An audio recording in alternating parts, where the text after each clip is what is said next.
नमस्कार शेतकरी मित्रांनो, मी विश्वनाथ दहे. मी आपणास घनदाट पद्धतीने केशर आंबा लागवड करताना रोपांची कटिंग वेळच्या वेळी करणे कसे आवश्यक आहे, तसेच मर्यादित उंची राहून कॅनॉपी चांगली तयार होते त्याबद्दल मार्गदर्शन करणार आहे. 3-9-27 फांद्याचा सांगाडा तयार करावा लागतो. 15 बाय 5 फुटाचं हे अंतर आहे. रोप वाढल्यानंतर 2.5-3 जे काही फुटाचं रोप असेल त्यामध्ये 1.5 फूट खालून 1.5 फुटाचा अंतरावर कट घेऊन त्यावर बुरशीनाशक बोर्डोपेस्ट किंवा कॉपर ऑक्सिक्लोराईड लावावे लागते. कट हा तिरपा घ्यावा लागतो जेणेकरून पावसाचे पाणी त्यावर थांबणार नाही आणि त्यावर बुरशी सुरू होणार नाही, यासाठी तिरपा कट घ्यावा लागतो.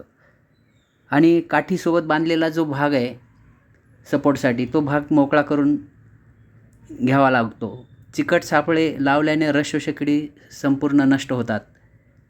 आणि या प्लॉटला विशेषतः मी सेंद्रिय खते जसे गोकृपा, जिवंत जीवामृत, डिकम्पोजर 1 ड्रम, 10 ड्रम निविष्ठा दिल्यामुळे वाढ ही अत्यंत चांगली, निरोगी आणि भरपूर वाढ ह्या 55 दिवसात झालेली आहे.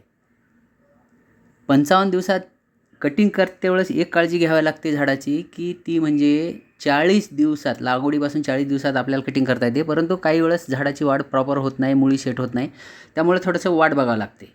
त्यामुळं झाड जर 40 दिवस किंवा भरपूर फुटवे निघाले तर मुळी भरपूर सेट झाल्यानंतर आपण कटिंग करायला हरकत नाही.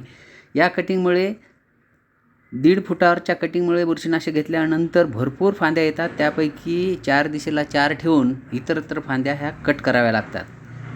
कमजोर फांद्या काढून टाकाव्या लागतात. आणि वाढीसाठी जे काही आपले खत आहे, रासायनिक खतमध्ये 19-19 ह्युमिक ॲसिड असे देऊन त्याची मुळीची वाढ आणि भरपूर वाढ करून घ्यावी लागते.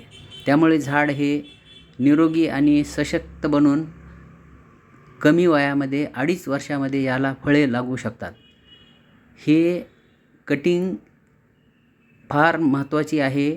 यामुळे फांद्या खालच्या भागाला भरपूर येतात आणि उंची मर्यादित राहते. त्यामुळे घनदाट पद्धतीमध्ये अशी कटिंग करावी लागते.